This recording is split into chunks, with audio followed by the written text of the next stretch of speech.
আমরা বাঙালি, আর বাঙালির 12 মাসে 13 পার্বণ তো লেগেই থাকে। তাই কোনো পুজো পার্বণ হোক কিংবা বিয়ে বাড়ি, নিরামিষ দিন হোক কিংবা আমিষ, বাঙালির যে কোনো অনুষ্ঠানের মেনুতে কমন আইটেম হলো ভেজ ফ্রাইড রাইস। জায়গা অনুযায়ী পরিবেশনের ধরনটা শুধু আলাদা। তো বন্ধুরা, আজ আমি আপনাদের সঙ্গে শেয়ার করব খুবই কম সময়ে অনেকের জন্য আমি বাড়িতে কিভাবে ফ্রাইড রাইসটা বানিয়ে নিই সেটাই। তো চলুন শুরু করি। তো প্রথমেই বলি, 1 কেজি পরিমাণ বাসমতি চাল আমি ভালো করে ধুয়ে আধ ঘন্টা জলে ভিজিয়ে রেখেছিলাম। এবার গ্যাস অন করে একটা হাঁড়ি বসিয়ে দিয়েছি। এবার হাঁড়ির মধ্যে দিয়ে দিচ্ছি পরিমাণ মতো জল। এখানে আমি একটা বড় সাইজের বাটির 4 বাটি জল দিয়ে দিয়েছি।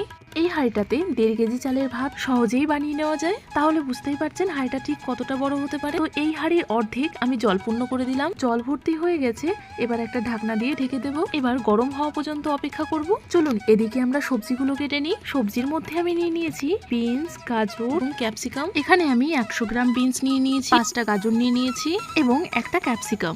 এবার সব সবজিগুলোকে কেটে ধুয়ে পরিষ্কার করে নেব। এখানে সবজির পরিমাণটা বাড়িয়ে নিতে পারেন অথবা এর সঙ্গে আরো সবজি অ্যাড করতে পারে। এদিকে আমার সব সবজি কেটে নেওয়া হয়ে গেছে, আর অন্যদিকে হাঁড়িতে জলটাও গরম হয়ে গেছে। এবার এর মধ্যে দিয়ে দেবো 4টে তেজপাতা, কিছু গোটা গরম মশলা, এর মধ্যে আছে 3 টুকরো দারচিনি, 3টে এলাচ, 15 থেকে 16 পিস লবঙ্গ এবং গোলমরিচ। এবার এর মধ্যে অ্যাড করে দেবো লবণ। আমি এখানে 2 স্পুন লবণ ব্যবহার করেছি।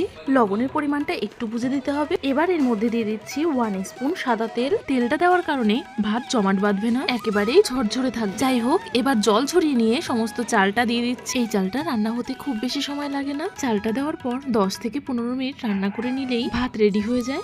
এবার একবার নাড়াচাড়া করে মিশিয়ে নিয়ে একটা ঢাকনা দিয়ে ঢেকে দেবো। 5 মিনিট এভাবে রান্না করে নেওয়ার পর ঢাকা খুলে নিয়ে আরো একবার নেড়েচেড়ে নিতে হবে। এবার এর মধ্যে দিয়ে দেবো 1 টিস্পুন ভিনিগার। এই ভিনিগার দেওয়ার কারণে চালটা কিন্তু দেখতে অনেকটা সাদা হবে, তবে এর পরিবর্তে লেবুর রসও ব্যবহার করতে পারেন।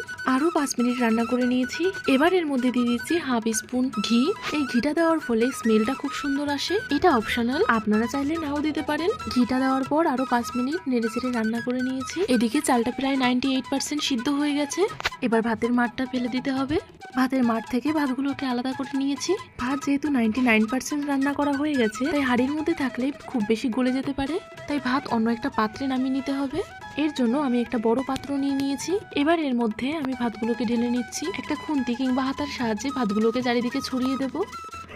এবার সবজিগুলোকে ভেজে নেওয়ার জন্য একটা কড়া নিয়ে নিচ্ছি। কড়া সামান্য গরম করে নিয়ে এর মধ্যে দিয়ে দিচ্ছি ঘি। 3 থেকে 4 চামচ ঘি এখানে দিয়ে দেবেন। ঘি গরম হয়ে গেলে এর মধ্যে দিয়ে দেবো গাজর। একে একে সব গাজরগুলোকে দিয়ে দিতে হবে। এবার এর মধ্যে স্বাদ মতো লবণ দিয়ে দিতে হবে। লবণ দেওয়ার পর একবার নেড়েচেড়ে নিয়ে ঢাকা দিয়ে দেবো। 5 মিনিট পর ঢাকাটা খুলে নেব।